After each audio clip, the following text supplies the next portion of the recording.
Hola amigos, bienvenidos a este tiempo de la radio dedicado a la historia.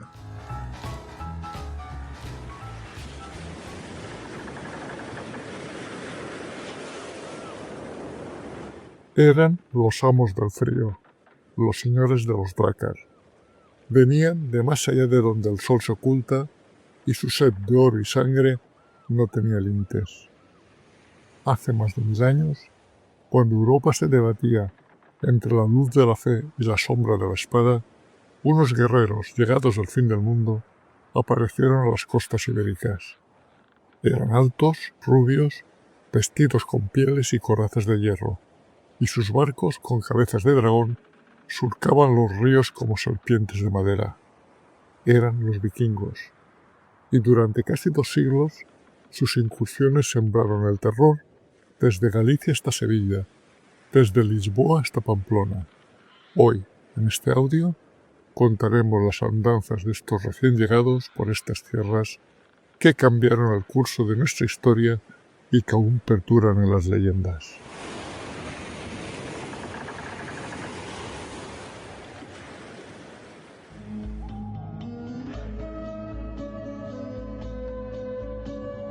Para entender por qué los vikingos llegaron hasta aquí, primero debemos dibujar el mapa político de la península a mediados del siglo IX. Imagínense un rompecabezas de reinos y culturas en tensión. Al sur, el poderoso Emirato de Córdoba, gobernado por Al-Rahman II, un estado rico, sofisticado, pero plagado de rebeliones internas. Familias como los Banu Qasi, descendientes de un conde visigodo, convertido al Islam, controlaban el Valle del Ebro como señores casi independientes. Y en el este estaban los Tudmir, descendientes del visigodo de Domiro, que dominaban las amplias vegas murcianas. Mientras, en el norte, un pequeño reino cristiano, Asturias, resistía bajo el mando de Ramiro I, recién llegado al trono tras una guerra civil. En los Pirineos, un embrión del futuro reino de Navarra, gobernado por Íñigo Arista, empezaba a tomar forma. Y para completar el mosaico peninsular, en el noreste estaban un grupo pequeño de condes tutelados por Ludovico Pío, heredero de Carlomagno, que conformaban la marca hispánica.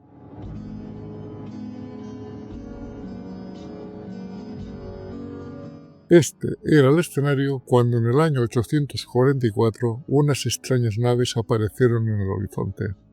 No eran mercantes fenicios ni galeras romanas, eran Drakkars, y los hombres que los tripulaban no venían a comerciar.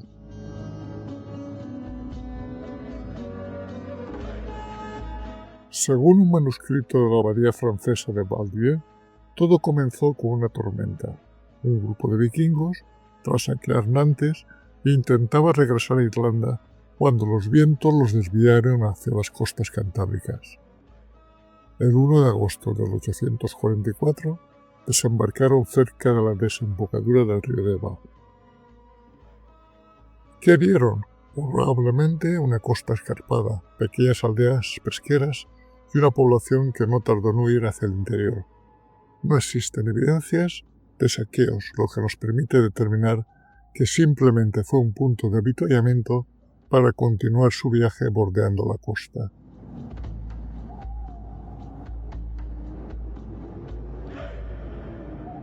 El siguiente episodio documentado es su llegada a Galicia, donde tuvo lugar un enfrentamiento armado entre las tropas de Ramiro I y las huestes vikingas en las proximidades del faro de Brigancio, actual Torre de Hércules en La Coruña. Según la crónica silense, escrita 3 siglos después, en este combate las fuerzas de Ramiro consiguieron incendiar entre 60 y 70 embarcaciones vikingas, obteniendo un considerable botín. Así, entre nosotros, amigo oyente, parece una cifra muy abultada. Posiblemente habría que dividir por 10 las cifras expuestas, pues la flota vikinga siguió su avance por la costa occidental de la península ibérica hasta alcanzar Lisboa el 20 de agosto.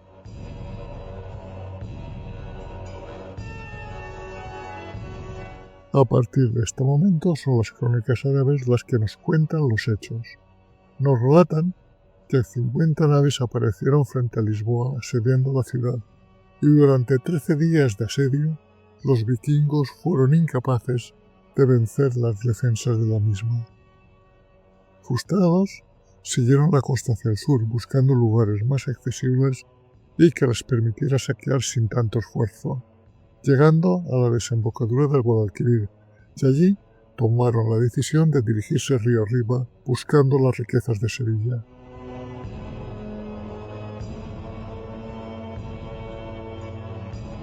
La primera ciudad que encontraron fue Coria, que fue completamente arrasada el 1 de octubre, y de la que las crónicas árabes nos indican de que no dejaron a nadie con vida para evitar que se alertara sobre su presencia.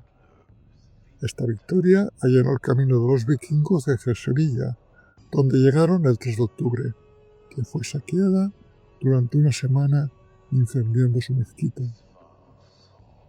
Para el Ramán II, que ya había recibido noticias de la presencia vikinga cuando estos pasaron por Lisboa, no esperaba tenerlos tan cerca de Córdoba a tan solo 150 kilómetros.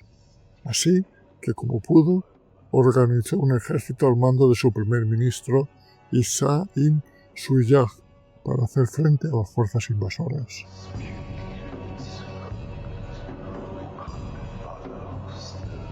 Según nos relatan las crónicas musulmanas, el ejército cordobés se aproximó a Sevilla por el sector oriental de la ciudad.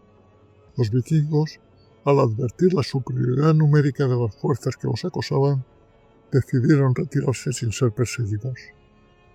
Esta falta de contundencia en la respuesta provocó el descontento de Ramán II, quien destituyó a Isa ibn Suyaj, reemplazándolo por Said ibn Rusum, quien partió de Córdoba con un importante contingente de caballería para reforzar el ejército ya desplegado en Sevilla. A partir de este momento se produjeron dos batallas decisivas contra los vikingos. La primera, el 11 de noviembre del 844, en Tablada, donde hoy se ubica el aeropuerto de Sevilla, y la segunda, el 17 de noviembre en Sidonia. En esta última, según las crónicas, la caballería pesada andalusí demostró su superioridad, perdiendo los vikingos más de 500 hombres.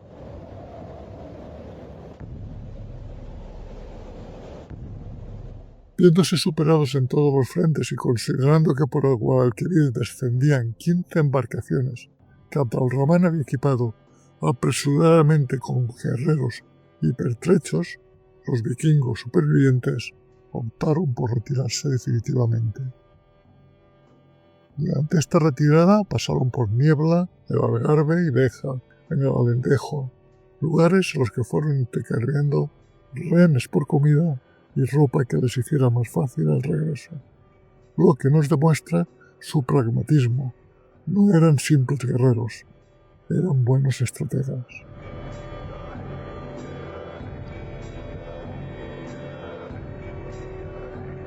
13 años después, en el 859, una flota aún mayor llegó a nuestras costas. 100 barcos con 4.000 guerreros. Al frente de los mismos estaban los legendarios hijos de Gragan Gubrok y el temible Hastem. Su objetivo no era la península ibérica. Querían saquear Roma, la capital del cristianismo. Pero Galicia era una tentación irresistible.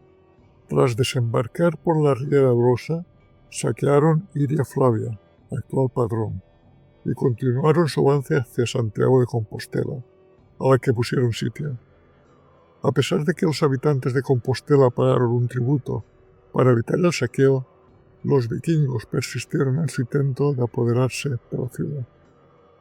Mientras tanto, al conocer la noticia de la llegada de los invasores, el rey Ordoño I envió un ejército comandado por el conde Pedro Teón para enfrentarse a los vikingos, lo que sucedió en las cercanías de la vía de Arosa, y si hacemos caso a las crónicas cristianas, no debió de quedar ningún vikingo vivo, pero la realidad es que estos siguieron su camino hacia el sur sin grandes pérdidas. Siempre pasa igual cuando los sucesos son contados por los vencedores.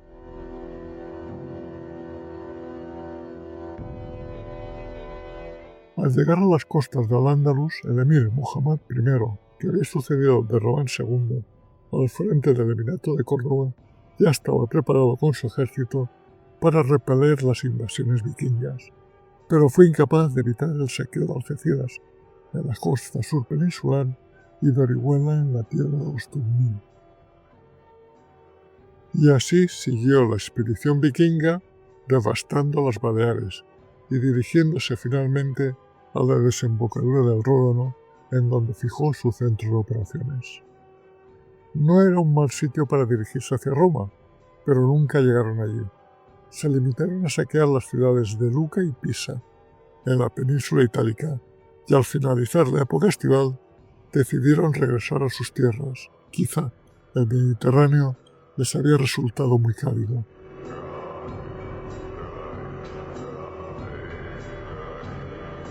Durante el viaje de retorno, las crónicas musulmanas registran un hecho sorprendente: el ataque vikingo a la ciudad de Pamplona, más de 80 kilómetros alejada de la costa, arrasando la ciudad y dejando tras de sí una estela de destrucción. Entre los numerosos rehenes capturados se encontraba el rey García Íñiguez y sus hijos, por cuya liberación los vikingos exigieron un rescate de 70.000 dinares, una suma extraordinariamente elevada. Nunca sabremos cómo se pagó el rescate, pero García Íñiguez volvió al trono hasta su muerte en el 870.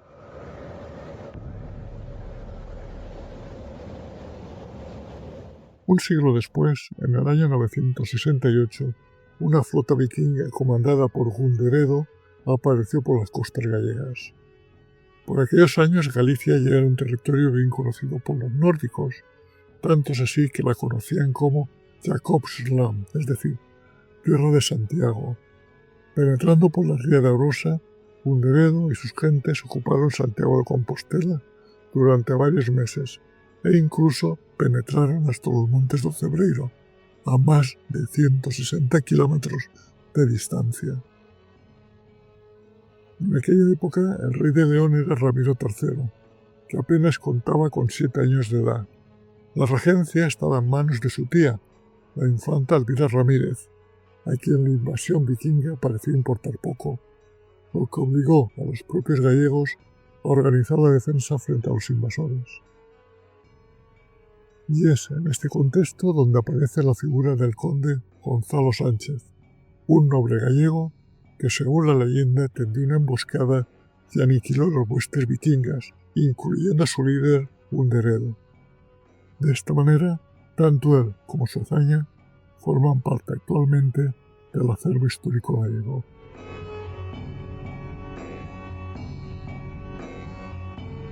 En el año 1014, si damos crédito a las leyendas nórdicas, fuerzas vikingas lideradas por Olaf Haraldsson, posteriormente rey de Noruega, y tras su muerte, canonizado como San Olaf, saquearon la ciudad de Tui, capturando a su obispo y a varios nobles locales. Tras su destrucción, continuaron su avance por el río Miño, llegando hasta Ourense y la localidad de Ribas del Sil, punto extremo de sus correrías por el interior de Galicia. Años después se reconstruyó Tui.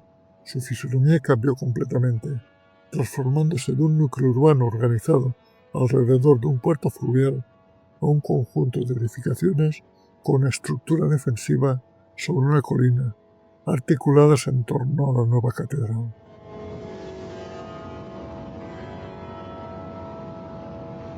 Y un año después, con la misma estrategia de penetrar en el territorio usando las vías fluviales, otro grupo de vikingos recorrieron el Duero, saqueando a diestro y siniestro todos los monasterios y aldeas que encontraron durante 9 meses.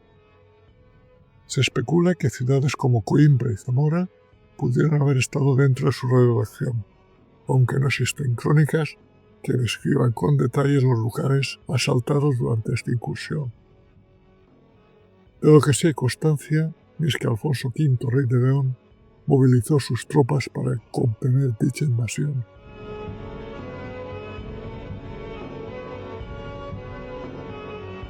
y a partir de esta incursión ya no volvieron los vikingos a saquear las tierras de Jakobsland.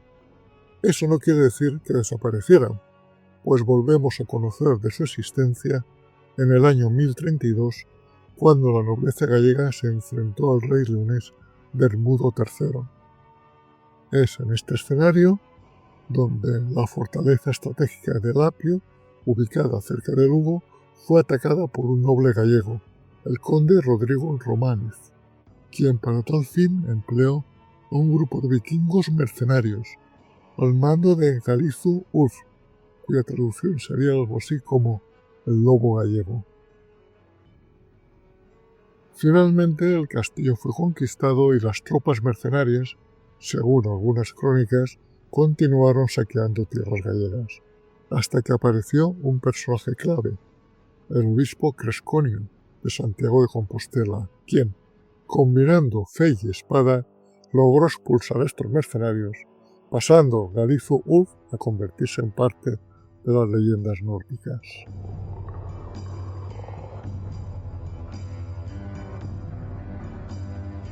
Hoy, cuando paseamos por Sevilla, Tui o Santiago, sus murallas nos hablan de los vikingos, y si miramos desde la Torre de Hércules, podemos imaginar un mar lleno de dracas de color rojo, con sus velas hinchadas por los vientos. Nuestro legado está lleno de sus ecos: el conde Gonzalo Sánchez, el lobo gallego, el rey secuestrado en Pamplona y muchos más personajes legendarios que hacen viva su leyenda.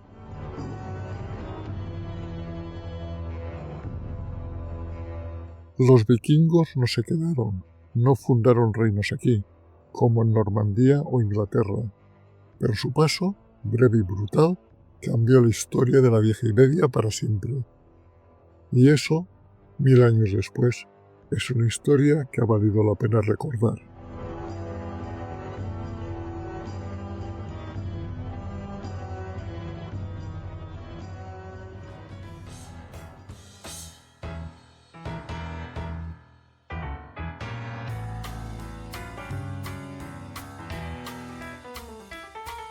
Si estás interesado en otros temas de historia, nos puedes seguir en YouTube en el canal Desde mi Retiro y en iVoox, Spotify y Google Podcast en el canal Un poco de Historia.